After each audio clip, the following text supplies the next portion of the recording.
नमस्कार दोस्तों, आप सभी का स्वागत है आपके अपने YouTube चैनल पर।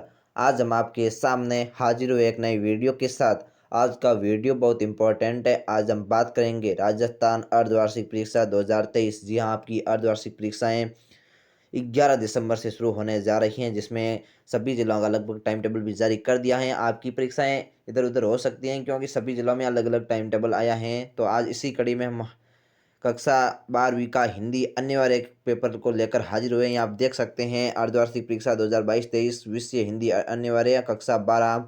ये 70 नंबर का पूर्णांक है और 3.25 घंटे का टाइम है। यहाँ परीक्षार्थियों के लिए सामान्य निर्देश पढ़ सकते हैं।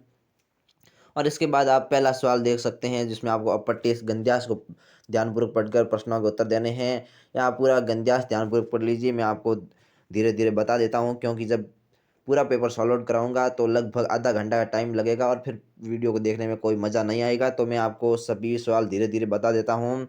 इसमें आपको 100 सवाल दिए गए हैं जो आप आराम से पढ़ सकते हैं और 100 नंबर के हैं। इसके बाद दूसरा सवाल है कि अपठित पद्यांश को ध्यानपूर्वक पढ़कर उत्तर देने हैं। तो ये पद्यांश आपको ध्यानपूर्वक पढ़ सकते हैं। और इसके नीचे भी आपको 100 सवाल देखने को मिल रहे हैं, जिसमें पहला सवाल है कि राम की माता उन्हें क्या कहती थी, जो आपको पद्यांश को पढ़ने पर ही पता चलेगा, ना कि आप ऑप्शन के हिसाब से पता कदापि नहीं चलता है।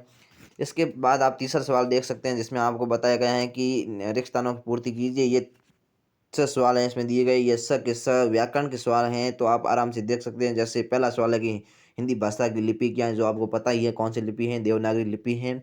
इसके बाद आप 5 सवाल और ये देख सकते हैं आराम से, और बहुत बहुत ही सरल सवाल दिए गए हैं। तो आपको बहुत ही सरल सवाल देखने को मिलेंगे, आपको घबराने की ज़रूरत कतई नहीं है। ये आप देख सकते हैं, ये 7वां सवाल है। ये भी पाठ्य पुस्तक के सवाल हैं, जिसमें आपको निम्नलिखित पारितोषिक शब्दों के अर्थ लिखिए। ये शब्द दिए गए, उनके आपको अर्थ लिखने हैं। क्रेडिट का अर्थ क्या होता है, डेबिट का अर्थ क्या होता है, प्रिंट माध्यम किसे कहते हैं। ये भी आपको एक और बुक है जिसका नाम है कि अभिव्यक्ति एवं माध्यम, उस बुक से दिया गया है। मेंढक मंडली का दूसरा नाम क्या है, ये आपके आर ओ किताब में से दिया गया है शायद।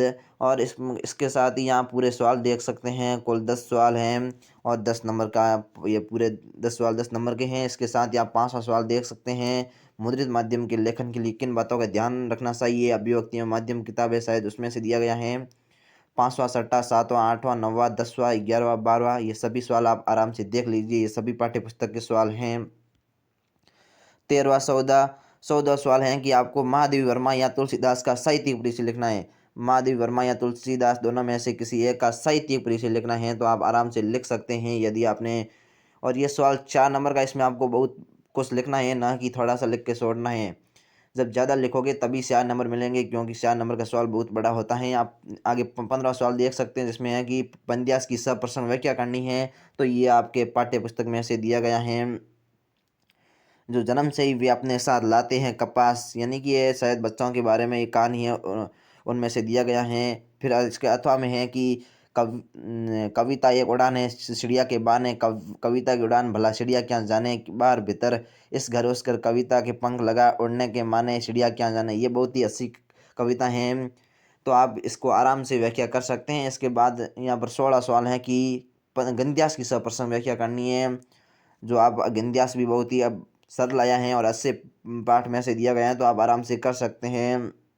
इसके बाद इसके अथवा में है श्रम विभाजन वाला गंध्यास, जो डॉक्टर भीमराव अंबेडकर जी द्वारा लिखा हुआ है शायद।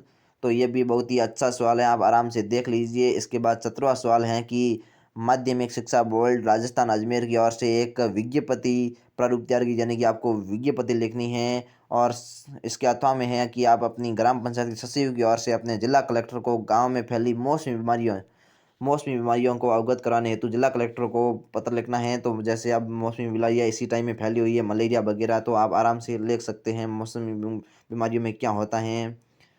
और इसके बाद 18वां सवाल है कि निम्नलिखित में से किसी एक विषय पर निबंध लिखना है। ये बहुत ही अच्छा सवाल है और लगभग ये 5 नंबर का है।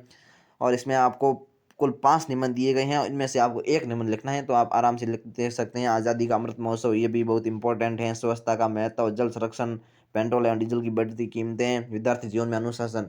ये विद्यार्थी जीवन में अनुशासन सबसे इम्पोर्टेंट है। और स्वच्छता का महत्व और आज़ादी का अमृत महोत्सव, ये इस बार भी आने की संभावना है, तो आप आराम से ध्यानपूर्वक इसको याद कर लीजिए। और हम आपके कक्षा 10वीं के अन्य पेपर भी जल्द ही हाजिर होंगे नई वीडियो के साथ। तब तक के लिए जय हिंद, धन्यवाद।